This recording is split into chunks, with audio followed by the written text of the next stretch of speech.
Usakwazi ukukhuluma nogogo, khuluma kokuthethene izinto, amavasha abahlosile bathi usokhuluza ukhokho bewe. Sakhuleka kunina abakhulu, hayi khona abogogo nomkhulu. Igama umfoka mbanje ithisa simbiza ngonduna kanjaba. Hayi khona yasuke yahlala, impungu sihlebelela ulwazi. Izinto zaqala zakhanya nenkinga zaphela emphela njaba. Isisa kithi siyakhala, sekhona nenyanga zamanga. Izinto sakithi siyahamba engathi sekhona abafundisi bamanga. Impungu ngayishikelela phansi. Kwathi ngithi kunina benkashana kaMenzi yaphuza umlaza ngameva yaphula umlilo ngamahlamvu abanye bocima ngamanzi. Nina belembele eqamanya amalembe ngokukhalipha usishaka kashaka ngemanzi ngesabu ukuthi ushaka. Ushaka kuyinkosi yasemashobeni. Ngiyakhuleka umhlaba wonke. Nasendaweni zonke nje la kuhamba kufinyele khona lo mfanekiso oqoshiwe. Uma kuwukuthi umusha kule channel ibizo lami ngumlekeleli umfoka mbanjwa. Ngumshana wakofuze fulele umashiya amahlangathi azushumayela. Ngumzukulu kaMdumo igaba elimabanga lizalo uthumbu la tshatatsha utshatshatsha kapheshe. Upheshe kaMaguyane, uMaguyane kaVaphi, uVaphi kaNokhonjo. Mina ke insizwa zingibiza ngonduna kaNdaba untombezi yamncumela insizwa ziyamkhombisa nesincane saphuma ehlathini ekseni ngovisa sivuthulula. Ngoba sigcwele amabethe ngikhole likholwa ngenhliziyo engalibhadla kancane sonke nokugqamgqama usathi inkakane lakha lathi ngahamba. Lathi ngahamba. Lithese lo sithi lathi ngahamba.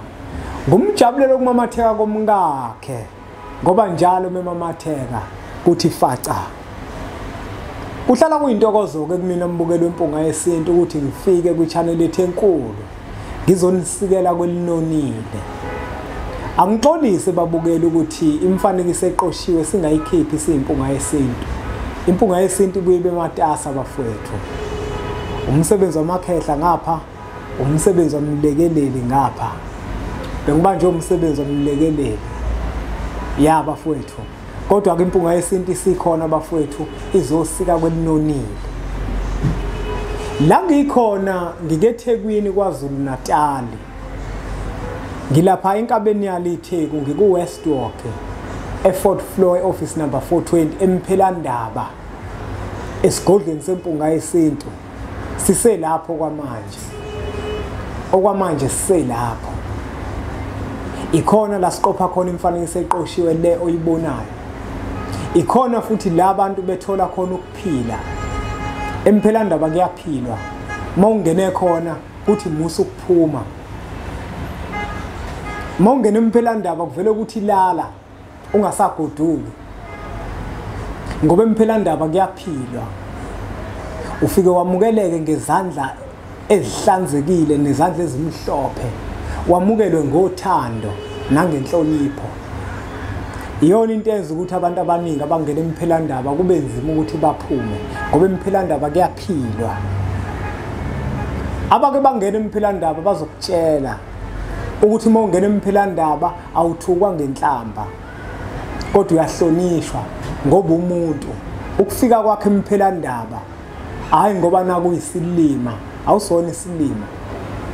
Ngike ngidabuke uma ngibona Belaphi bendabuko abayilolo hlobo abakhukhumalayo makufika abantu kubona abacabanga ukuthi abantu abeza kubona bezofuna usizo bayizilima abazona izilima abantu.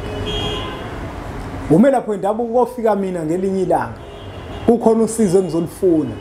Ukuzofuna usizo kuwena akusho ukuthi ngisilima, akusho ukuthi ngisiphukuphuku. Ingakho kubalekile ukuthi ungihloniphe. Abantu bayahlonishwa Belaphi bendabuko. Thina sisiza abantu kubalekile ukuthi sehle singaphakami. Abantu bayahlonishwa. Ingakho ngisho ngithi emphelandaba kuyaphilwa ngoba emphelandaba abantu bayahlonishwa kakhulu. Indawo yabo siyakwazi ukuthi sibanike. Siyaqonda ukuthi emphelandaba khona abantu ababahlonishwa abafika emphelandaba. Abanezikhundla eziphezulu ababaphathi amakhosi. Uma uzohamba udelela abantu umelaphi uyodelela amakhosi. Udelela abantu abakezikhundleni eziphezulu. Ngelinye ilanga kufanele ukuthi uappointwe uthi uyafika. Hawu lo muntu lona ilo muntu wangiphatha kabuhlungu kangaka. umuntu ekumele afake isignature kwi-tender document yakho angasayifaki akhulume nozakwabo ukuthi si-appoint abantu abarong la. Wayibona loo nto? Mhlawumbe uya kwi-interview ngelinye ilanga mhlawumbe mawufika khona ufika ungaqashwa ngoba wena inkonzo yokwehla awunayo. Njengoba sisiza abantu sinezinto esizenzayo emaceleni amabhizinisi, yingakho kubalulekile ukuthi sihloniphe abantu, sibaphathe kahle abantu, bangathi abantu mabezofuna usizo bese sicabanga ukuthi bayizilima. Akunjalo. Kunabantu abaningi abayofika kuwena umelaphi wendabuko bafike babe usizo kuwena. Yingakho kubalulekile ukuthi abantu sibahloniphe. Emphelandaba bafowethu, ikemphelandaba la washo njalo omunye umama wathi ayike emphelandaba la ushayela zona-ke inombolo lezo ozibonayo. Zinsizwa ikhona iyogathi, uma niyidinga iyogathi uzana emphelandaba iyatholakala, siyakwazi futhi ukuthi sikuthumelele. Namhlanje na-ke nje bafowethu bengithi angizogqugquzela kakhulu abelaphi bendabuko, okuwukuthi belaphi bendabuko abahlonishwa abantu. Abantu